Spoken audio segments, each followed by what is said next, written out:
Mame fa say ma PENDREAM TV. PENDREAM TV de o se dem yopo. Na asamwa asie aye Ofori-Atta. Ye kwa homa so na ye ne lawyer Anokye Frimpong. Akwa kwotwe nkomo e de afa owura Ofori-Atta. Se obeba se wo ma. Se ye kwomwo na hye botom de na ba na sesai no. Ni nyina no obekirim e de akire. Yewura wadaro ma ye mo akwa aba. O ba jo mi ye ko ni me do wasi me do so. Ya da se papa. Yewura Ofori-Atta. Me won samina sa sori biem na amanfo se ye betumi akom wano kura se botom de yade yaba ebi mu susu o ye ni se tumi no Ghana ni tumi no kura wadaro memra ne sesen Ghana ni US ntem no Ghana ni US ntem ni ye nkema obia na dwene eye ne na no Nyankopon no ara afa kwan bi so abo akirem ama obia sabi o nyesa wo ye lawyer ansa na wate ase nyesa nchofo etisa wo ansa na wate ase na sabe me maami ana me na ko Sëcrët ase no wo mu ka kwa ndakura no obeti ase so nzili ene se enche bia ena peke bi wo ye memu ha ya ye ba ye wo fase ye disia no ye fe na bu trika America banse o hwehwe no enam inkitahudie eja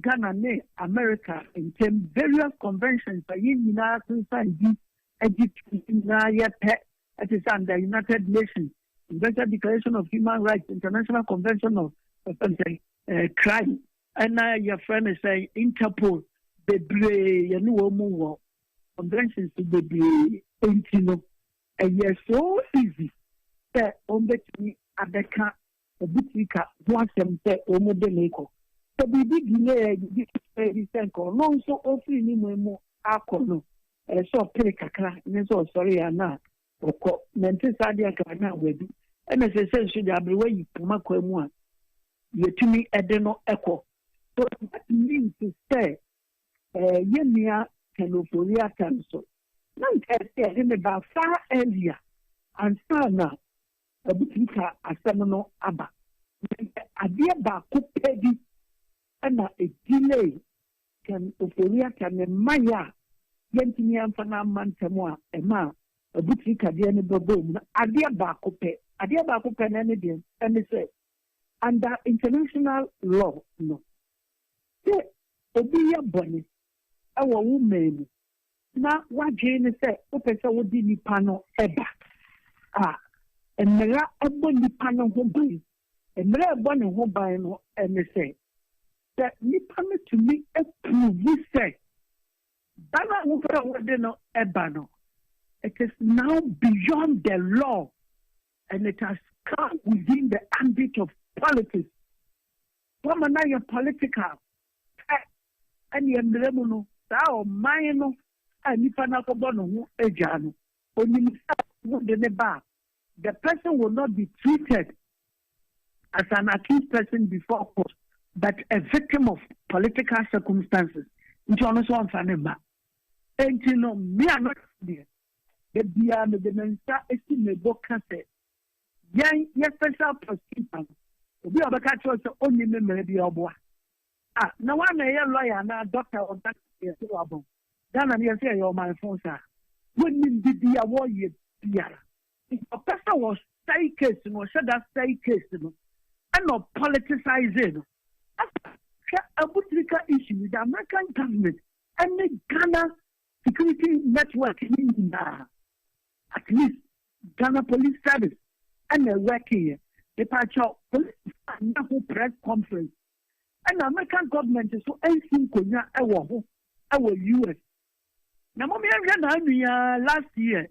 Ghana police when the omu fast so omu retrieve Ghana one man you let a fortune abeto except here be more this count aka the beer ni say ye beku na country bit say Nigeria enya organized beer ni na say Ghana to me echo Ghana police that time dampare na mranti etimi echo to me ko buma e mai e di wo mu ba Ghana. What about that well-organized society such as US, there wouldn't be a CCTV camera at house. And I came to me, Fano Emma. The difference was just that, whereas between the American government and the Ghana Police Service in connection with the Butika case, everything was done professionally. I will be answer when she consider your chief papano and the Nukokojina Abelu. As opposed to a coup for your friend saying, Ofori-Atta Dianoa, this is a who year, Juma, we will be Ghana. I don't know what press conference. I don't know where they are telling. The central for now, what is their interest in the work that you are doing? So be aware of my open means to be aware of a press conference. Intermediate minister a deal between the two of them. To politicize the case. Then you are a babuam or no man, so one. They are caught. I'm a person may permanent stay. A friend I'm a day corner by the time one. The day year, you know, do the come out. Now, the business stay in the US and an apple. Unfortunately, the case, and the mommy said, that your politics were one name woman. No mean to mean as the woman said, me filing. Number two, they're saying Interpol, the Demiban, American government, the dead not obey Obama government, non for me, Emma. It's me, Pachominia. Can make the show, Mr. Say, special prosecutor, a castle, or you say, near now, or yet the abois, your friend is a Ken Ofori-Atta, and your name quite saw dinner, Jumano, Edo. No one you miss or yet at the abois, dear. And your President Muhammad, I say, you blame because I say, who say, someone I know Kufuado, Ade Amidu, so wine, Martinami require special prosecutor. No, Martinami do no on your MPP, Nina, and ya do better na yejman. Or Savo, office, my papa, who make Kenya, or 1 year, and no DJ, you know, to her. I know why you did the party at the buy. I want any year to me a J. It's why the catcher was said, that a branch here, why you're ready to obey her MPP. One the catcher, since you had that part issue, a political case today, and yet the alcohol watching a handle. Open a cast of balance to Minister Crowd or Shannon Passes to Kadio, but you're needing a cocoa season. And that is just the difference, sir. American government can decide, they say, on fucking Ofori-Atta and American government and your Bolivia because some homo requested for a Butika. They did it based on professionalism. And the time I won't requested for a friend said, can Ofori-Atta. No one of the Okojina be possible, but then we go. Edit international law. And I'm many panel the demand. Your friend is a red alert to cry Interpol where we edit a fish. Abuano to make the whole world is a motion, various press conferences. Now, in the late 70s and 80s, yeah, and the 90s, I got a vocal a breakage. So, because of corporate, also acquired the Kodia group, acquired immigration. Yeah, no, young one is or has a Ghana newspaper. And I said that publisher said, yeah, Penational, yeah, and it's so close and I feel late of competition and I feel the new Kodia, and now he will be able to Yana deny and Kumadi. Not one of the copy the immigration officer was our woman, me again. And to be PR at the international level, one the who said, a clear dependent human rights, you know, then said dependent mother, you imagine also abon home by not just America for our iron, and yet a friend is a special prosecutor, and I said that Abua Minian. Yera, Yadasi and Yumri, you'll see that's a papa lawyer, yet young Kumbium, lawyer Anokye Frimpong, and watcher and Simnimuno. It's a said the Ofori-Atta with dear draw, one have been political salam or special prosecutor, Kisia Jabeng, and Wabuano, Amene dear drew, Gumbi Yabechim. Isaka Amonkote Akasa, Sagana Nitumi, Siakasa Ofori-Atta, Wamragana. Sanso Anokye our Afro Quantum Ponoswa National Road Safety Authority, and so Asha say a young church at Yama Ashenkafo. Nanya Sadia, na enkomo say yedi ho and yankomoyi National Road Safety Authority. Now wamudi ababa tuja se kan we friend Toyota voice no a etumi katente sa no ye free akwan so emfru biem.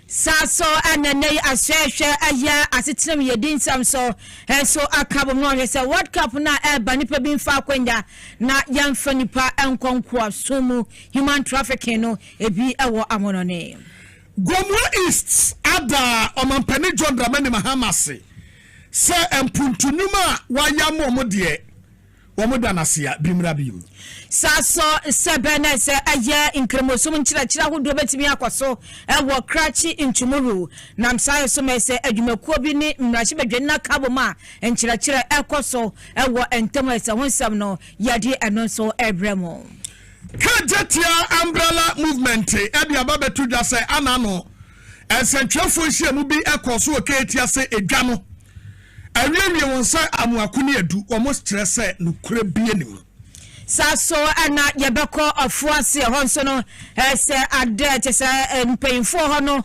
ade asedasronko amagana mampanyi ewo nipa ne hihya hodo a oyesa akwan a se oyesha ase wo ho no otoaso ade amomo Iran ene America ceasefire no edaso eguso ya asundue wo mu eguso na mu bekai a enra anwumre nimu a womo eba be ye yinu na womo de betu dwase topaye foforo akoto ewo Lebanon enunti Iran ese Strait of Hormuz no omo atumu na ene womo de foforo aba be bom mu no kyeawo ya asem womo kan se empanifo na pese womo esizi fire complete dia ania no mbese se ceasefire no Israel ene Lebanon yemfanka ho ansa na sumdue beba aba Strait of Hormuz so wo mabiatum ye de hu nkomo e de beba ensabru bebreka we hu ne yabobo na so so a ye de esum na aboafo bia da Roma ene wasomu a ye de kase boy bayi yade aseda ma MPLC ne so unsa tanka bia tofuma moden se wuntwim ba na mo be fire service for na oma baba ye adwuma wonkwa hu hia enti eye state back and state safe campaign na omde mayen saso na Ruta natural products account bia kase boy yade Abraham 3P Gallic Mixture esium de dindin edu heba clinic or sebra na se resama pa farm let's talk educational consult obawu mesua fapem yade hu hia pa enti fa no ko na omchire na de Moses eso ebu echidoma kasebweno yade Abraham saso power specialist herbal hospital akahubi or sebrana nupo mabi Little George Health Shop to 55 eho enowo efe X natural mineral water in papa in Sëcrët and efe MTN eye yisem card modern se so no onsa betimi akabi bini ade okumangra diwanf oheneba boama benye mene akuya Krantama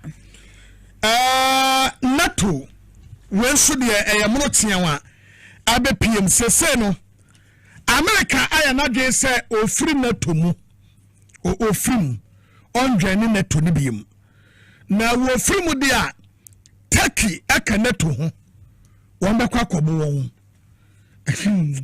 wo mu free Iran edo omani akyere Turkey omubu fudie no be start senti no emusem so ewo hanti ya be jemre ne ya chechire mu ma obi ate ase afi ensem ne chire mu eni opania woya government expert Isaka Amonkote wode atodwa ene ewo dwabase dwumadie so e de afa owura Ken Ofori-Atta ho na Ken Ofori-Atta na wo yo man Ghana photo samfo ya wode ne bank data bank ekwaji loan ahodo ya babia na emu 5% de na ekono ho ntobosia ahodo de abrantie ne no wofa na danko akufo ado ni miempo omo GB papa omo di bi ye wachi party ni kenke party no na omo di bi penti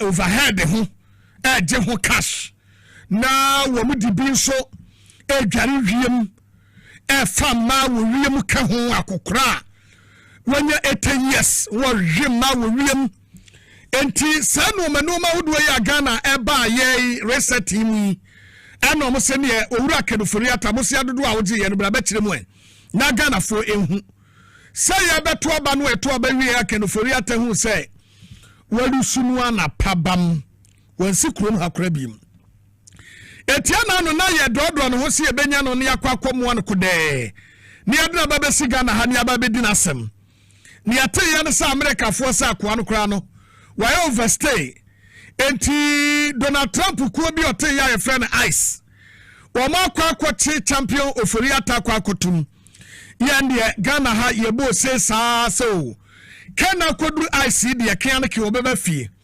afredi ana no yankote ese ice fo se ke Ofori-Atta hu so nsabrobe eti ye ja no se wonko eti man fa ke Ofori-Atta mre se da bida na eno na ne dwabase dwumadie so owura Isaka amonkote ade tudwa se sa ke Ofori-Atta ne kura no obi ani Ghana ha wotumi so betumi akwa mo wane so de ne ba Ghana ha o obi ani ho na yentie tetremu a wode ema ye wabra wone kwabra pra na wo mo twetwe nkomo yi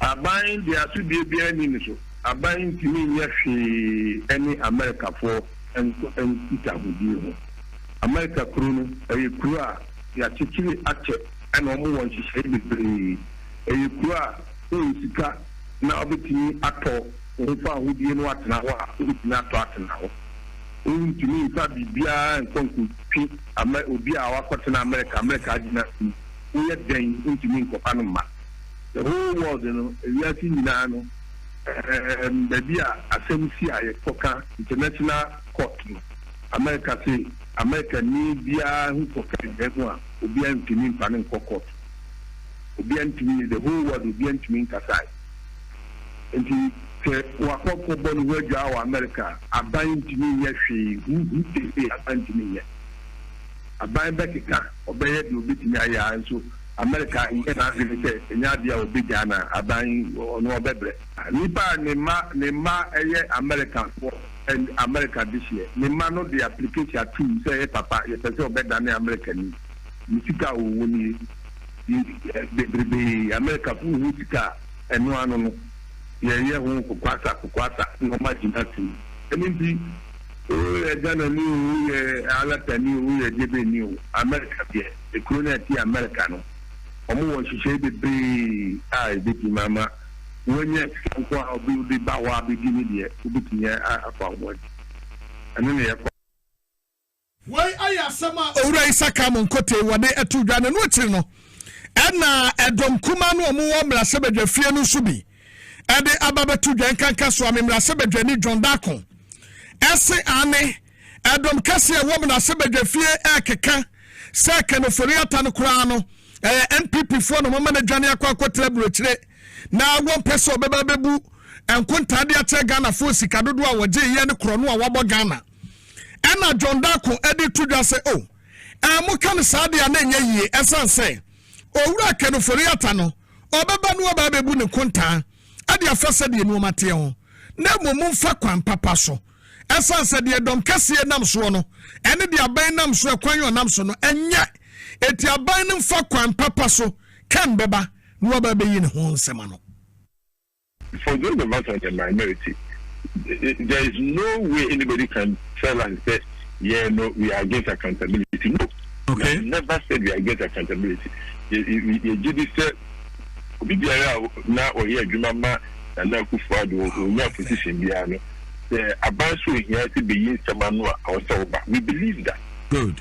But the ma we are to refer to as me could you do and say so papa na ka say obeba be so political say even the Interpol crowd as it taking out of the red notice alert and when else my make I think yes say we are just seeking justice me and find your politics too much this is by now Frank reaction for but look these are as it may it's important saying that here say papa the CIO of America the chance the name say no head on here say we are the north and then the north and then a kasa or no ebitimi agina so na what the abedru or man but the majority say the north between for us media I don't ask as a lawyer if I were his lawyer maybe my advice would be different but whatever it is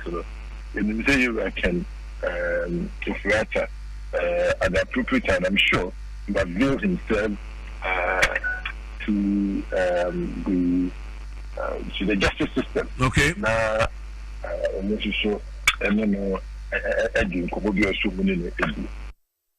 Anunti we aye owura aye freno John Darko so amemra sebedwani e na yatene nkan na yetoaso.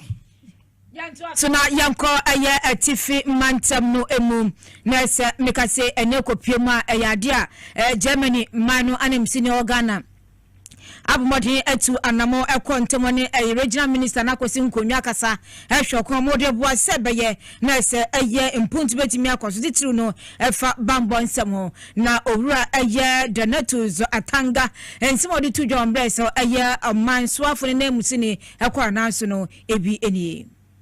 Some of our women cross Burkina Faso to do picking and buying of tomato, and then they were killed. And then some were killed and some returned. I was part of. I led the team to go to Baka. I received the survivor, the 7 of them, back into this place. Why? Because Burkina Faso has done some irrigations.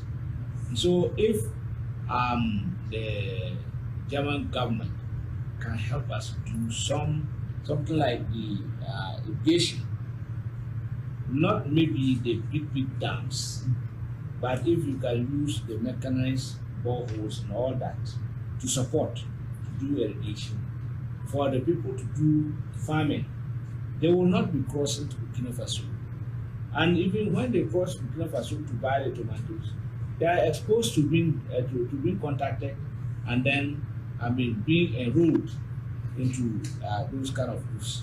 And so we think that if we help develop the economy of the border areas and then provide the needed infrastructure for them. Anya etiye aye oswafo ohwe apais mantam no eso na so Donatus Atanga na yetini nka obrese Germany mananam sini Frederick Landschaft eso ekode nanso a ono ekotwe nkomo na enuachi owura Atanga esanso etoasa ohwa na se boko mpatamu ntokwane ade no ni nyina ade se habambo nsam ewo eye ntem ho. Our security in the country, we will not forget about Paris because of our unfortunate situation. However, I added that the situation now has not been that tense like it used to be. But if it's not tense, it doesn't mean that that's died out. So you still need to make sure that you work on the factions, those who are involved in it, so that we'll be able to get them to understand and then probably come to some position where they will sign some resolutions to guide them from not going to war again.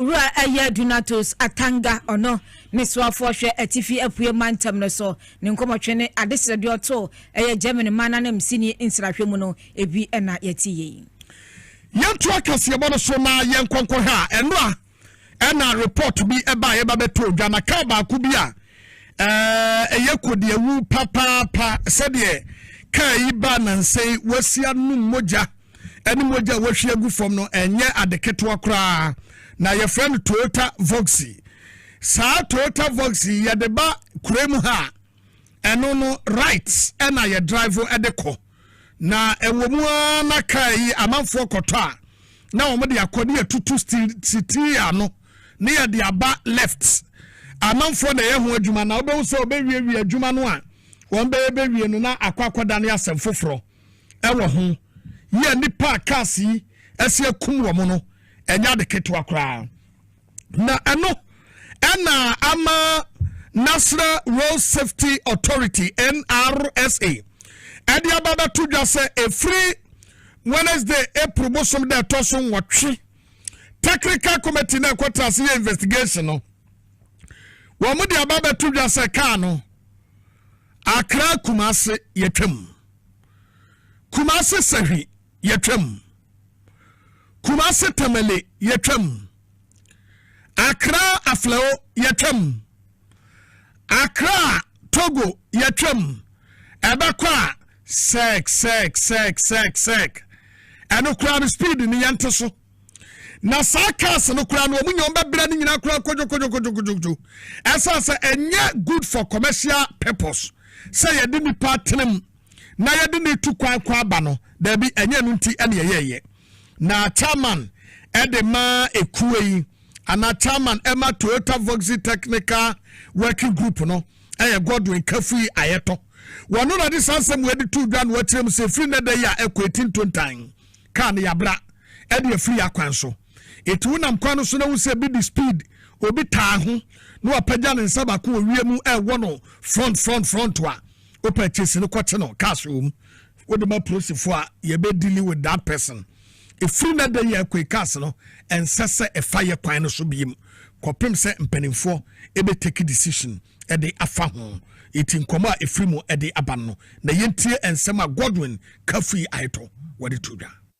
The purpose for the work was because of petitions that National Road Safety Authority had received concerning the Voxy vehicle in particular. So our scope of work was to find out whether they were involved in vehicle conversions and if the conversions were safe. And another scope was to find out whether the vehicles were suitable for long distance travel. And to do this, we had to conduct field investigations, meet with stakeholders. We had to document the process of conversion at the conversion centers. We also had to seek the opinion of the manufacturer, official opinion of the manufacturer of the vehicle. We also had to look at our regulations to verify if it was okay for ride-and drive vehicles to come into the country and if it was okay for them to be converted. And this is what led to the conclusion. By the way, the committee was full of government agencies, private experts, and Toyota representatives were on the committee. And the official communication from Toyota Chusho Manufacturing Company was that the conversions were not endorsed by them. They don't endorse the conversions. They consider them unsafe. And so they will not even be involved in helping to train people to do the conversions. They will not want to even do the conversions in Japan. They also stated categorically that they do not have left-hand drive configurations for those vehicles. So every Toyota Voxy vehicle you see in Ghana with left-hand drive configuration has to be converted.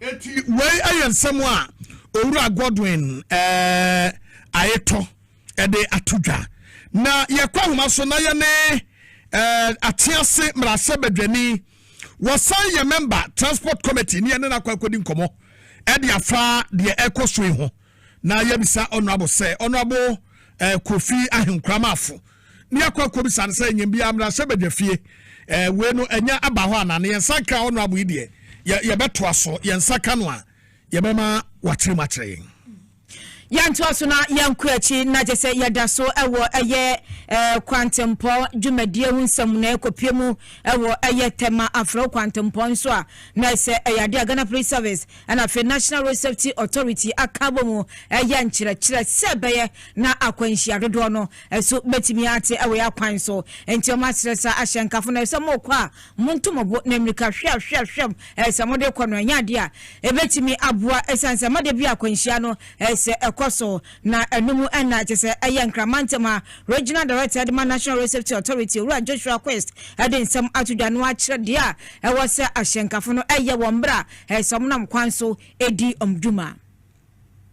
If you look at the statistics and the trend, trend analysis. If you look at the analysis, if we don't intensify the education, the trend will continue. The trend will continue. The enforcement we are doing is very key. And your both parents in crap some crown if you know one when their children are going to go out, you can cook room, ni bibi ekokroma, no bonko say, kojo ukwe, ya ne briefy. If you're not urban, you say they want the people to go and lose their lives. Because when we are losing lives of people, it is a big thing to the country. Like I said, overspeeding, distracting, and the drug abuse.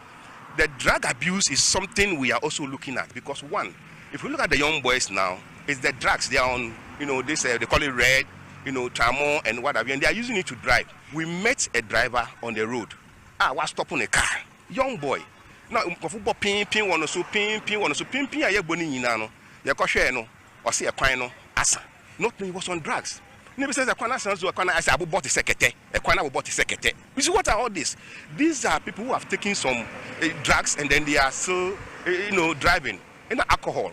if you drink, don't drive. If you drive, don't drink. If you drink, don't. Those are not boy and cocoa. Now, my cousin say road safety. Say we need resources to also do these things. Entire collaboration from other NGOs. Our doors are open. Na weno ayora Joshua Quest ono na ba increment moyo kwanchira for Emma National Road Safety Authority na ochire nsem echi no Felix also your planning manager Emma commissioner no odwe so etwaso anye de bia na ebe wo kwan so na ye kano but now we are even moving a step further. I say now we are going to use technology and anye tem bia na bo say police na National Road Safety Authority ejina kwan so with the use of this traffic tech I know you use two cameras. I be places our cameras at vantage points. I never check some infractions on our roads. You know, I know quite a boy and cocoa. I day Sako about 7. Am I in Nam Quine so? So Nam Quine so. Nay, say, and I saw who's a police need now and son one who and son why yet there was a way as a driver and I son the Eddie Canadano. Yena Nam Quine so. I was say, Yankasa Yama safety no and who hearing. And you say, be a Mrano and a share and I say, who's a police need now and son why near. I was a one casano ultimate and protect your home, and son I am rano so heading. About Montino, South Futuni Edema, Yenuanum driver for, and I yen as passengers so I take a mono. Yensuno, Yakasa a lot of responsibilities, and so I also say, time I walk what's not come, making sure I said, drive any a piano, Obama when you bedding, ever call, as a driver any a bibia, a bit timid in Quinshaba, one sooner as a passenger. I was also here then, which make us set here, Nemono. O kasetiano ube yusu kasa and want to men kwa chance and driver because okwa side no bit me dey and you can say distraction aba no bit me dey kwensha aba tie aya Felix also a planning manager at the National Road Safety Authority. Nana Kojo SL aye gomwa atempem traditional council no waye womo empanifo no ebi na wanu aso no yo hene ewo gomwa budumuram na na akire se wadi hene di hene na awanwade a wadi nani ehu pa ewo wura John Dramani Mahama mamwo hu bida wase oho onkonkwo henko ha owura John Dramani Mahama na bossa wo se ye nyina wodi so fefefe na amana ni age papa wase wo de toto akukura na nadanko akufo adode ne ho a wahuhe enunti wada owura John Dramani Mahama se and what them say budumburam point of hope basic school ya na atetia apan samuma noma enkoso no wo se school no dun ntoma papa e de efra na wode aseda de owura John Dramani Mahama na wada nasim nana akasa yenti no East District Assembly in Bisian. Now, Obano, Obakato, so when you know Simquay. You need this sort of question confluence and Anokye, also I had the Indian. You shall not go through what you do and papa. So I've been a band and Sunday Union today. Up there, what do you want a man new pin what the national conference are 1 year and now 1 year a BB fufu. Until anything about the man, papa, oh, to your. On the sharp nationality, I'm a conference on a castle catcher in Tama. You mean all called papa. I you don't guess. The blue project now. Nana, odd band. In Yada, Odidapo. Tell no, Nana could do a salad, motor baby, never painful. Yabba bus there. Morian, when you should repent on them, no share or structure. They be a juvenile 1 year and then 1 year. Young son, papa, will give you with papa. Na ya is ada ni yusumana adewi ba me kakra de yamu de nyama bi rekodo aye do rekodo akodo kurampo ti ada asede na ada mom honorable Degraft kwasi petu ya we yemra sebedani so ebo apro ewura miamia hodo kohwe nyuma ni bia ye de ama contract so omonye hu adwuma no ko ekoduru ye no adwuma ni bi wo ha mu nchechemu aduoson omaye bi wo ha mu nchechemu aduowotwe eno so omaye nanani eje pa ya woda mpanimfo ase no ka se budumburam point of hope basic school say no ba bia eduru no nani age ho papa afei amakum chip compound eno so ohu ye no nani age gomuan kwantanan chip compound so nani age pa wono abu petu ejina kwanya no so ekasai Oba bem na fe na oye de constituency bia district bia there should be development. Into them development na nye gomwa isia ye DC ya owaha ka honorable nankasa owo parliament hu ya hwede the minjamenu obabaha amikum ha yejin na waha wesu chip compound acher wesu school acher onye ye kase fechi na walk far away to Kwantana Bram no school but in painful say apadra the way in Kokoro. Yeah, the chip compound ya bahaya ye the next one will move on it no baba ye school na ye de ebabaha.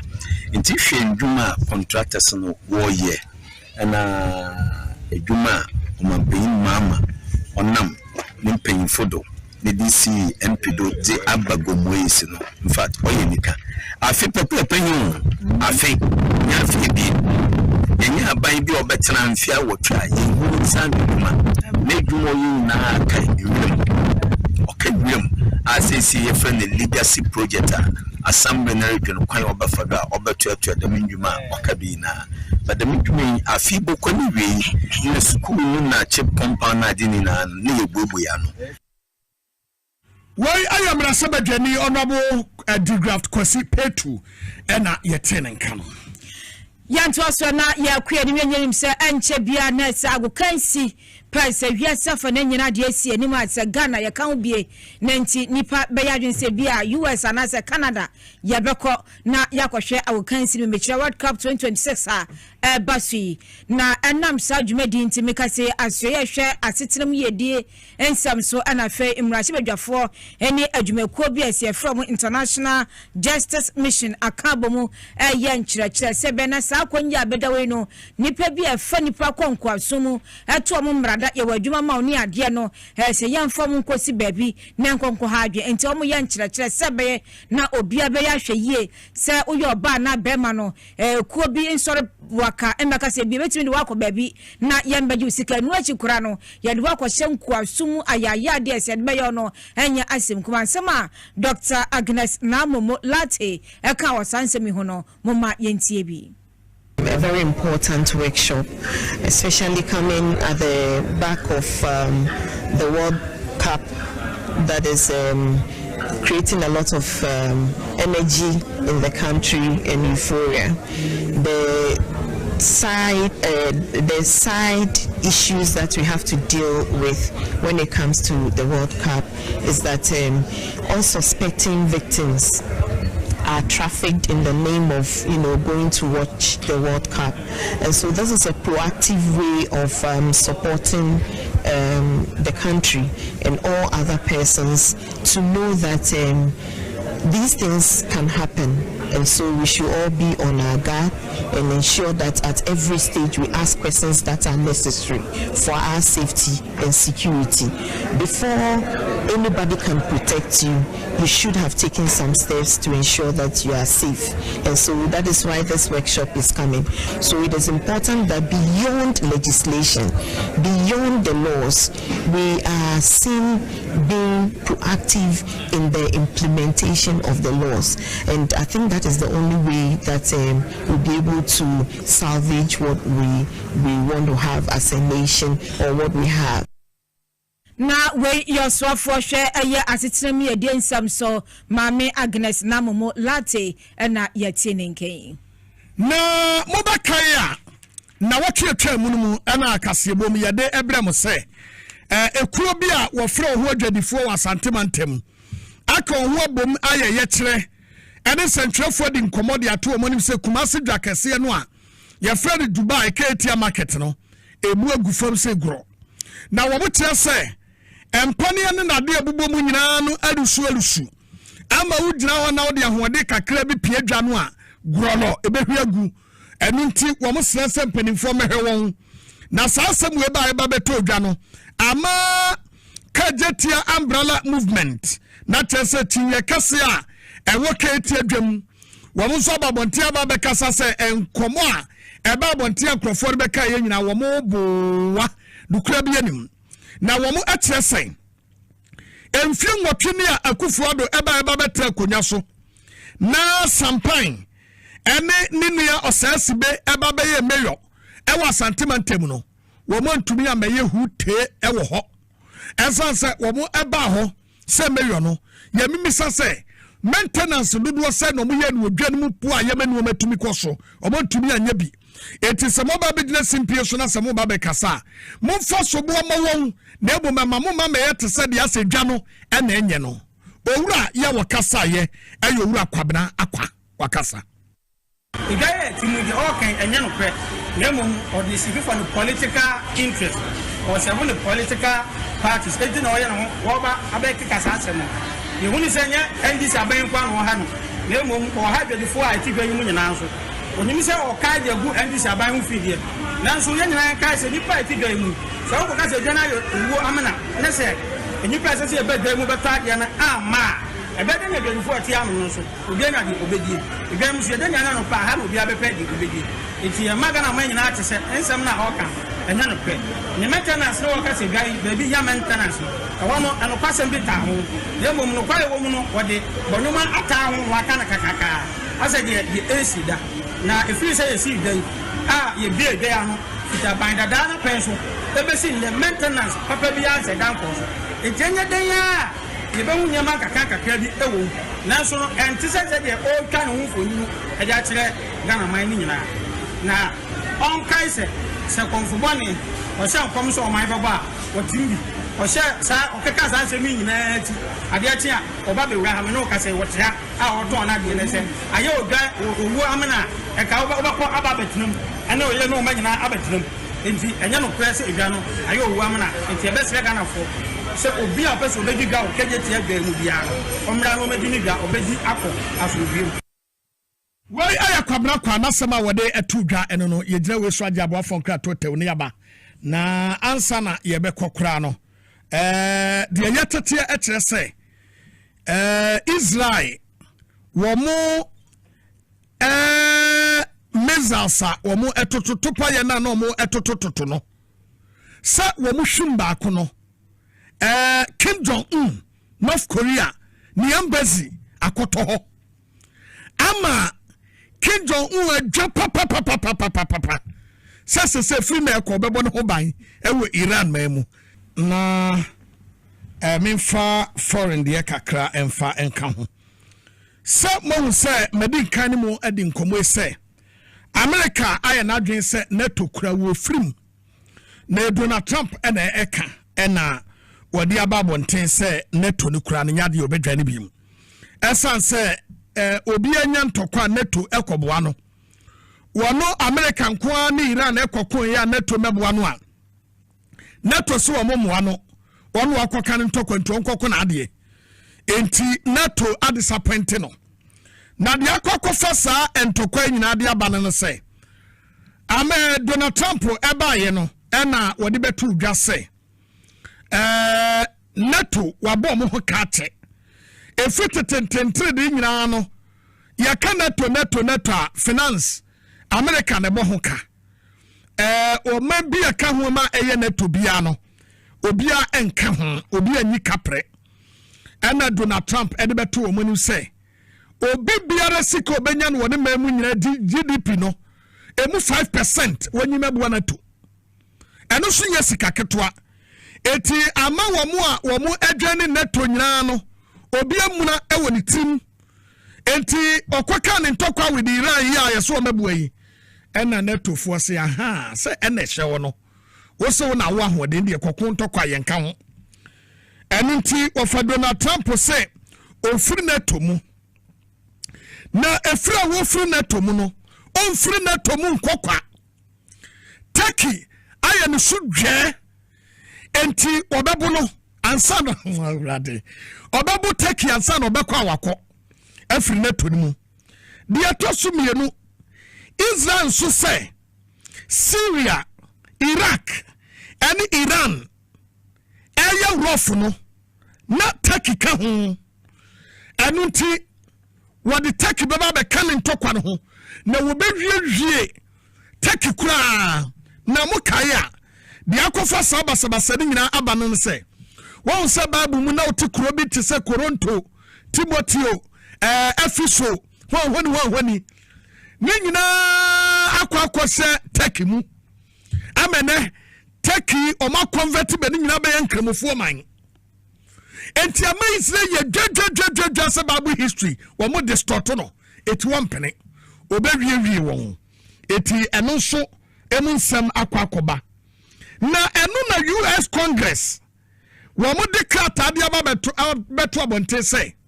Donald Trump on to me free net to mu ne free net to mu chana esan say wo mo mra sebedwa no e wo se wonya 2/3 majority ansan wo to me free net to mu say 2/3 majority no so no enya de on beto ama ne nato ama ne chana enti eye empty rhetoric and wo keka ne keke enya de neto obetumi afrim enti wo mo de krata e de aba yes say wo hwe ni pa wo de krata e de ba ya member of Congress Raja Chris Moti and our decrata and the President Trump said only said to me no so beka se neto ofrimu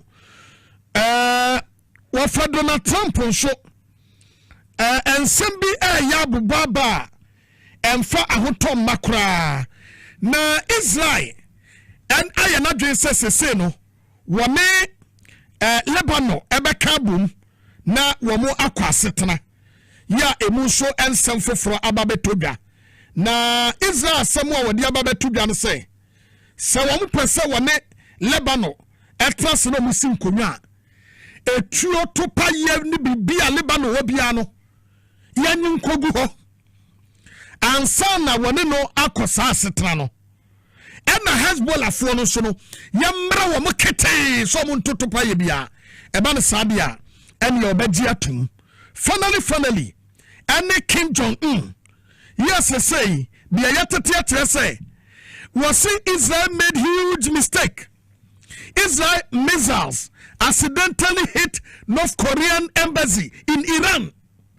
And Kim Jong-un adi atuja say one di on peno totom peno no a wo fa asoja fo afri North Korea na wode wo mo aba be bonatna ye ho ban e wo Iran na wo bi wonim na wo to panem po beto wo bi mu a wone ukuro no beba beko ena sese de Israel ye no wo dwen ho se wo bekọ akoteneka no wase wo mo so embassy de ni bie ana se obeja amaka wo dwen ho eti de es Dedi kama amena Pendream TV ase na so far so good.